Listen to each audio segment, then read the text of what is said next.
Hello बच्चों, कैसे हैं आप लोग? पढ़ाई चल रही है कि नहीं चल रही है?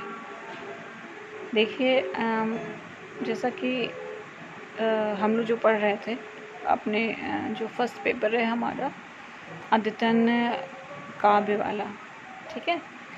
तो अद्यतन काव्य वाले में मैं अज्ञेय बता रही थी, मैंने क्वेश्चन भेजा है आप लोगों को, जो उसी क्रम में मैं आगे बताना चाहूँगी। एक कविता है अज्ञेय की सांप कविता है, आप अपनी पुस्तक में देखिएगा। ये एक अज्ञेय की व्यंग्य परक कविता है, लघु कविता है, ठीक है। व्यंग्य परक कविता इसलिए क्योंकि इन्होंने सांप और मनुष्य की तुलना की है कि ज़्यादा जहरीला कौन है। व्यंग्य परक तरीके से उन्होंने इस कविता के माध्यम से बताया है कि ज़्यादा जहरीला कौन है आखिर। मतलब व्यंग्य यह है कि मनुष्य जहरीला है या सांप ज़्यादा जहरीला है। मैं टेक्स्ट पढ़ती हूँ, थोड़ा सा आपको ज़्यादा समझ में आएगा। सांप, तुम सभ्य तो हुए नहीं, नगर में बसना भी तुम्हें नहीं आया। एक बात पूछूं, उत्तर दोगे? तब कैसे सीखा डसना, विष कहाँ पाया। बस इतनी छोटी सी कविता है, इसलिए मैंने कहा कि लघु कविता है इनकी। और जो है व्यंग्य परक किस लिए है ये आपको पढ़ने के बाद समझ में आ ही रहा है। इसमें अज्ञेय जी सांप को कह रहे हैं कि तुम सभ्य तो हुए नहीं, नगर में बसना भी तुम्हें नहीं आया। मतलब ये कि सांप तो जंगलों में रहता है, वो नगर बसा करके कोई सभ्यता का विकास करके नगरों में नहीं रहता है, अपने आप को सभ्य नागरिक नहीं कहता है, तो उसे नगर में बसना नहीं आता। तो कह रहा है यहाँ पे कि नगर में बसना भी तुम्हें नहीं आया। एक बात पूछूं, तब कैसे सीखा डसना, विष कहाँ पाया। मतलब कवि ये व्यंग्य कर रहे हैं कि सांप तो नगरों में रहता भी नहीं है, ना तो वो सभ्य कहलाता है, ठीक है। इसके बावजूद भी कह रहे हैं कि कैसे सीखा डसना, विष कहाँ पाया। मतलब प्रश्न ये हो रहा है सांप से कि तुमने जब नगरों में रहना ही नहीं सीखा, तुमने जब तुम नगर में रहते ही नहीं हो, तो तुम डसना कहाँ से सीख गए। अर्थात तुम्हारे अंदर जो विष है, जो विकार है, वो कहाँ से आया, ये प्रश्न कर रहे हैं सांप से।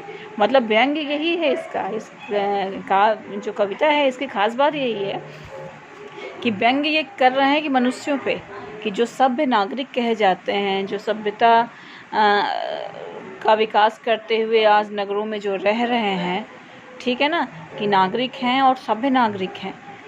अब जब जो है वे सभ्य नागरिक, मतलब कह रहे हैं कि सांप में विष तो कुछ भी नहीं है, सांप के विष से ज़्यादा विषैले तो मनुष्य हैं। मनुष्य के अंदर जो विकृतियां हैं, मनुष्य के अंदर जो विकार है, वो विष से कई गुना ज़्यादा है।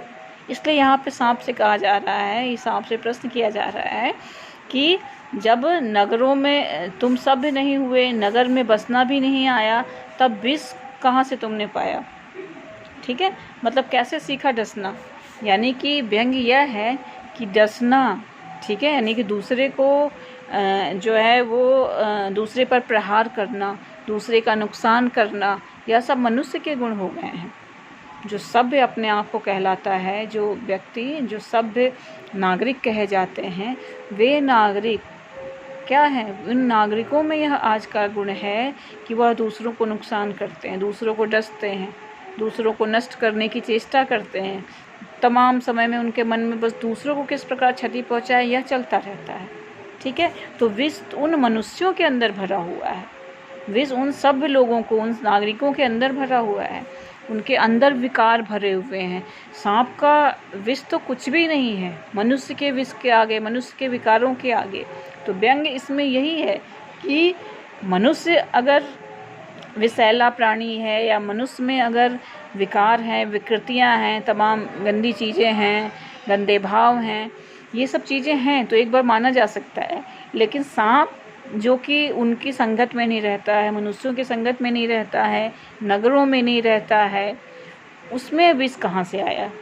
तो व्यंग्य इस कविता में यह है कि उस सांप से कई ज़्यादा विषधर, विषैला जो है वह व्यक्ति है। व्यक्ति के अंदर तमाम विकृतियाँ और विष है, जो कि ऐसे तमाम कितने सांपों का नाश कर सकता है। ठीक है, तो यहाँ पे ये व्यंग परक कविता मैंने इसीलिए बताई थी आगे कि ये छोटी सी व्यंग परक कविता है जो बहुत अच्छी ही है। आप समझेंगे, अगर इसे पढ़ेंगे, पढ़ करके समझने की चेष्टा कीजिए, आपको अवश्य समझ में आएगी। ये बहुत ही अच्छी कविता है ये, और तुलना है एक तरीके से, और व्यंग है मनुष्यों पर।